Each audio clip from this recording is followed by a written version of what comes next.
Sobre toda essa situação, eu quero tirar muitas das dúvidas agora a respeito desse processo com o Matheus Falivene, mestre e doutor em Direito Penal, que está aqui no 3 em 1 para nos ajudar a compreender tudo isso. Doutor, muito bem-vindo mais uma vez, obrigado por nos atender ao vivo. E eu te pergunto, todas essas provas que foram colocadas agora à mostra por meio da Polícia Federal, elas justificariam as medidas que foram adotadas até aqui pelo Supremo Tribunal Federal em relação a Jair Bolsonaro, nesse indiciamento mais novo agora de Jair Bolsonaro e de seu filho, o deputado Eduardo Bolsonaro, e as sanções agora contra Silas Malafaia? Qual é a tua avaliação? Bem-vindo.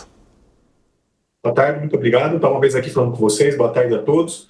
Bom, o que tem ali nesses áudios que foi revelado nos documentos é, sim, em tese grave, né? Ali há, em tese, uma discussão toda sobre essa questão de intervenção, sobre a questão da própria discussão da anistia, mas isso justificaria, em tese, até as medidas que foram colocadas, mas a gente tem que avaliar também que esse crime que estão acusando, nessa questão da interferência, especialmente o crime de abolição do Estado Democrático de Direito, né, que seria a ideia de fazer o governo americano interferir no Brasil, ele é um crime de muito difícil prova, porque eu digo mais uma vez, vão ter que provar que houve o domínio do fato por parte da família Bolsonaro e também do pastor Silas Malafaia, que eles tiveram domínio sobre a atuação do Trump e com isso concorreram para esse ato, né? Com isso participaram desse ato, o que eu vejo que é muito difícil.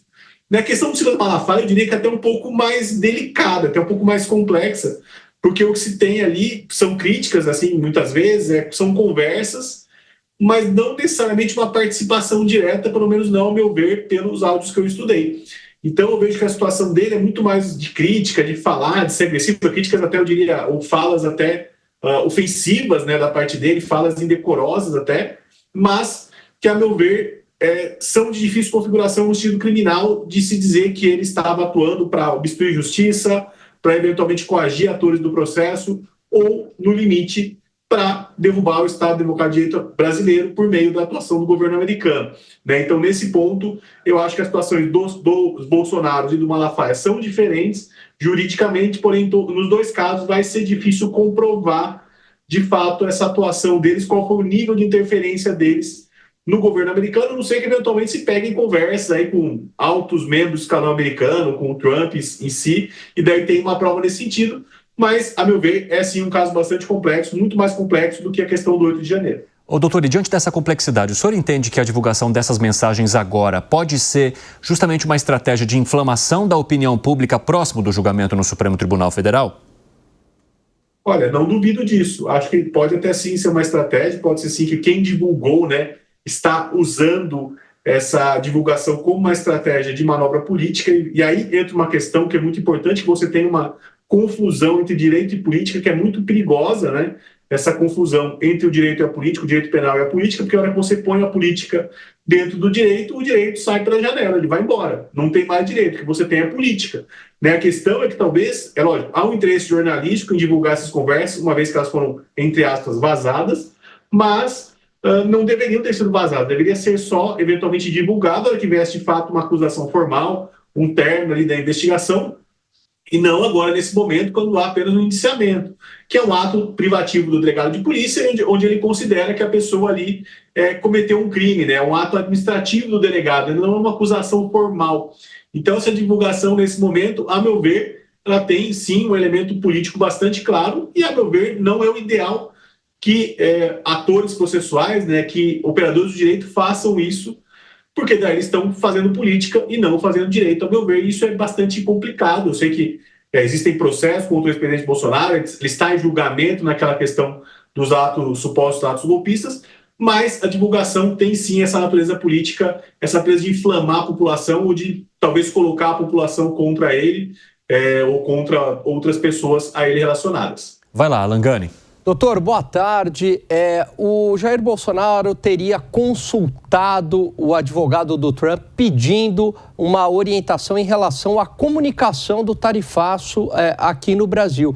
Isso seria um crime? E aproveitando também, pedir um asilo político ao Milei, isso que ocorreu lá em 2024, nem havia medidas cautelares, também seria um crime? Boa tarde, Gani. Não. Esses fatos não são crime. Primeiro, consultar o advogado do Trump não é crime. Ele, como advogado, né, e a função do advogado é prestar consultas e defender pessoas em processos. Então, não vejo problema em consultar o advogado do Trump, até digamos, uma atuação correta da parte dele, né, consultar um advogado americano, né, um advogado que atua nos Estados Unidos, que tem conhecimento daquela legislação, para ver o que divulgaria. Então, isso aí é um ato absolutamente normal, né, uma coisa até que deve ser feita pelas pessoas. Inclusive, ao que consta, o advogado até estaria ali inserido no inquérito por conta disso, né, que, a meu ver, é uma coisa absurda, né, colocar um advogado como ali investigado, indiciado, simplesmente por ter prestado uma consulta, que essa é a atuação do advogado, o advogado faz isso. E a outra questão, a questão aí do asilo, também não há crime nisso, não há nem violação de cautelar em pedir asilo, porque é direito dele pedir asilo. Qualquer cidadão pode pedir asilo em qualquer país do mundo, no qual, né, a Constituição daquele país em que a pessoa pede asilo preveja essa hipótese de asilo. Então, qualquer pessoa pode ir lá e pedir asilo. Cabe ao outro país aceitar ou não. Isso faz parte do direito de qualquer pessoa e, não, a meu ver, não pode ser interpretado como crime, senão a gente vai acabar interpretando o direito de petição, que é amparado pela Constituição, né, o direito aí também de asilo, que também é amparado pela Constituição, como um crime, como uma obstrução da justiça, como uma tentativa de fuga. E não é, a gente tem que ver, tentativa de fuga, ela seria feita às escusas, seria feita de forma escondida, saiu do Brasil escondido e tal, isso é uma tentativa de fuga. Agora, pedir um asilo político, que é um ato, em tese, que seria, caso fosse efetivado, público, né, teria divulgação, teria debate no país que vai acolher, a meu ver, isso não é crime, nem é violação da cautelar, e se for usado, eventualmente, para decretar uma preventiva do ex-presidente, acredito que será uma questão bastante grave e que gerará muito debate aí. Vai lá, Piperno. Doutor, agora, há poucos minutos, né, o portal UOL informa que teriam sido encontrados, teria sido encontrada uma movimentação em torno de 30 milhões de reais nas contas do presidente Bolsonaro no período de um ano, né? E aí, até emendando com isso que o senhor falou sobre esse suposto pedido de asilo, eu vou inverter um pouco a questão para o senhor, porque acho que não ficou ainda muito claro os limites temporais desse pedido, quando isso teria sido feito e em que momento a Polícia Federal encontrou esse texto. Então, vamos imaginar o seguinte: a Polícia Federal descobriu isso há coisa de um mês, quando o presidente já tinha sido obrigado a cumprir medidas cautelares. Isso, mais a questão do volume de dinheiro movimentado, do volume de dinheiro que ele enviou para o seu filho fora do país. Isso não poderia ampliar a suspeita de uma tentativa de fuga? Boa pergunta, boa tarde, Piperno. Bom, o que acontece? Bom, primeira questão da movimentação financeira. É lógico, sempre quando você tem uma movimentação financeira de grandes somas, isso traz suspeita, né? Não foi pouco dinheiro que foi movimentado, isso gera suspeita. A questão que vai ter que se ver nesse caso é, primeiro, qual é a origem desse dinheiro, da onde que ele vem, né, sabe, ele é funcionário público, né, foi mandatário aí durante décadas, né, 30 milhões é muito dinheiro, né, tem que ver se veio dessas doações de Pix que ele recebe, né, recebeu, tem que ver se veio de outros meios, se são meios legais, esse é o primeiro ponto, e depois se essa transferência, né, eventualmente foi feita pelas formas legais aqui no Brasil, né, aqui no Brasil a gente tem um crime de evasão de divisas. A nossa legislação é muito restritiva com relação ao envio de valores para o exterior. Então, quem envia valores tem que fazer uma série de procedimentos, né, pagar impostos, inclusive muito altos, inclusive o IOF. Então, vai ter que verificar isso, foi feito tudo corretamente. Se for feito corretamente, não é, em tese, a meu ver, não haveria crime aí, uma lavagem de dinheiro, nada, e também, não, a meu ver, não poderia ser interpretado como uma fuga ainda. Né? Tirar o dinheiro, se não tem nenhum bloqueio patrimonial em cima do patrimônio dele, não seria, a meu ver, uma violação da cautelar. Agora, com relação aí ao asilo, né, há um indicativo de que era um esboço elaborado mais ou menos em 2024, ao que consta. Então, seria um esboço que estava no celular. Agora, quando você pega o celular da pessoa, existe até uma teoria no direito alemão que explica isso, que é a questão do celular hoje é como se fosse um diário, né? Ele tem a vida inteira da pessoa ali, tem documentos, fotos, conversas, tem muita coisa ali dentro, como se fosse um diário pessoal. Então, o que acontece é que pegaram ali um documento, que é um pedido de asilo. Mas a questão é que, como ele está muito para trás no tempo, não tem um elemento chamado contemporaneidade, que seria um elemento necessário para, eventualmente, se decretar uma prisão preventiva dele em cárcere agora, né? Tirar ele do domiciliar para colocar em cárcere agora, Se fosse um documento, sei lá, da semana que teve a busca e apreensão, uma coisa muito recente, até poderia se discutir isso. Mas como aparentemente é um documento já mais antigo e que não foi utilizado, eu não vejo como utilizar isso para um eventual aumento das cautelares, que seria uma prisão preventiva no cárcere para o ex-presidente. Vai lá, Musa. Boa tarde, doutor. Bom, nessa mesma linha, sobre o pedido de asilo, que é um documento que sequer está assinado, tampouco está datado, né? E a prisão preventiva, ou a prisão domiciliar, foi decretada antes da divulgação desse documento e foi, segundo consta, pelo que ele falou ali naquele dia das manifestações, né? Quando é que você acha, ou por que o senhor acha que a gente não acaba discutindo o que de fato é real? Por exemplo, que as investigações deveriam ser mantidas em sigilo, o processo público, e não ao contrário, como exatamente acontece. A gente discute a ponta do iceberg, mas a gente não discute que a base toda está errada. Quando é que o senhor acha que a gente inverteu essa lógica e passa a discutir apenas as consequências das arbitrariedades e não, de fato, que há arbitrariedades que devem ser corrigidas? Boa tarde, Musa. Bom, esse é um ponto muito interessante. O que acontece no Brasil? A gente está tão acostumado a ter as arbitrariedades que elas são simplesmente relevadas. Isso não é de agora, isso já é de muitas décadas. Eu falo, atualmente estão violando direitos e garantias do ex-presidente Bolsonaro, como já violaram, por exemplo, do Lula lá atrás, foram violados sim, como violaram de outros também.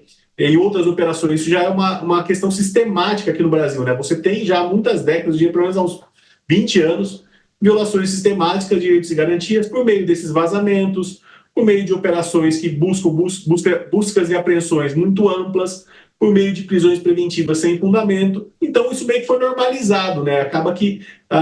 e a Hannah Arendt, por exemplo, coloca isso, né? Ao falar do nazismo, né? Que você normaliza essa violação de direitos e garantias das pessoas. Então, o que aconteceu no Brasil é que normalizou. E, realmente, o que deve se discutir, para além do que foi obtido ali, né? Lógico, é importante, em termos públicos, discutir o que foi obtido naquela busca e apreensão, mas discutir a legitimidade daquilo, primeiro, se tinha legitimidade aquela busca e apreensão, e, em segundo, eu acho que até mais importante nesse momento, essa questão do vazamento, né? A questão é, por mais que tenha interesse público, tenha interesse jornalístico, interesse de divulgar isso, divulgar é uma violação de direitos e garantias dos investigados, que são presumidamente inocentes, que ainda não foram nem acusados formalmente, e que têm ali sua vida devassada, sua vida toda aberta, conversas ali íntimas, né? A gente tem que, lógico, por mais que as conversas tenham sim um conteúdo em tese grave, são conversas íntimas que tem, você vê que tem uma conversa entre pessoas que se conhecem, tem palavrões, tem palavras de baixo calão, tem vários elementos ali que talvez é uma conversa que nunca existiu para ser divulgada e foi divulgada por estar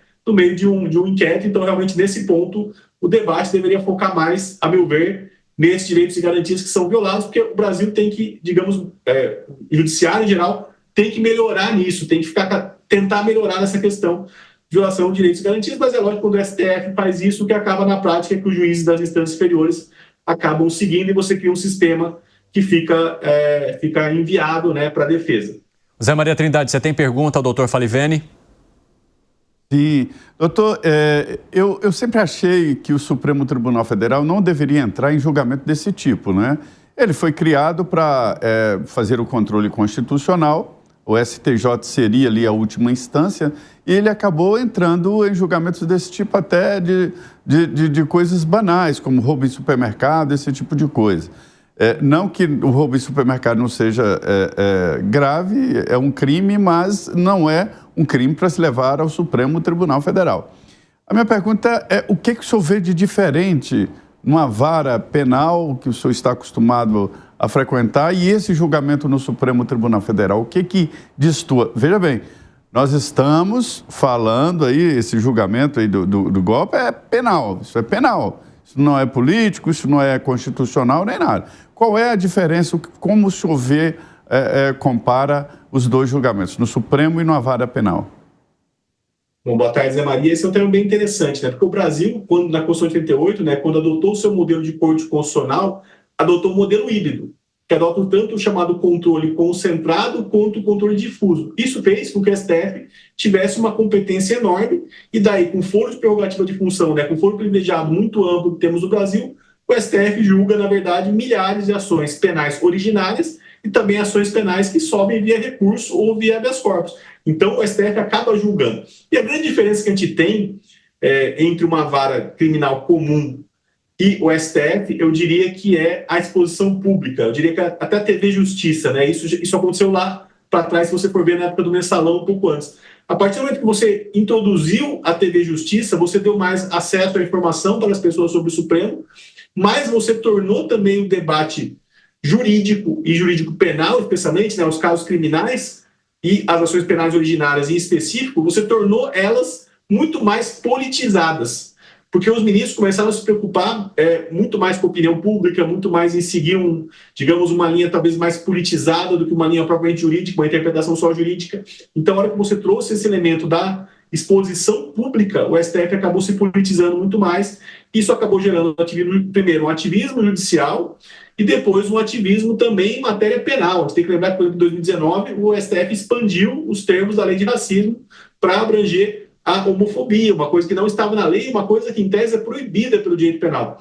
Então, você começou a ter a exposição pública, os ministros começaram, talvez assim, vai descer por essa exposição pública, e daí acabaram atuando mais politicamente. O juiz de uma vara comum, ele já vai, a meu ver, ser um pouco mais jurídico, né? Os ministros do Supremo, eles são muitos grandes juristas, na verdade, tem grandes livros, o próprio Alexandre de Moraes tem livros excelentes, mas na prática acabam se politizando ou levando para o lado político por conta dessa exposição pública e de toda essa questão.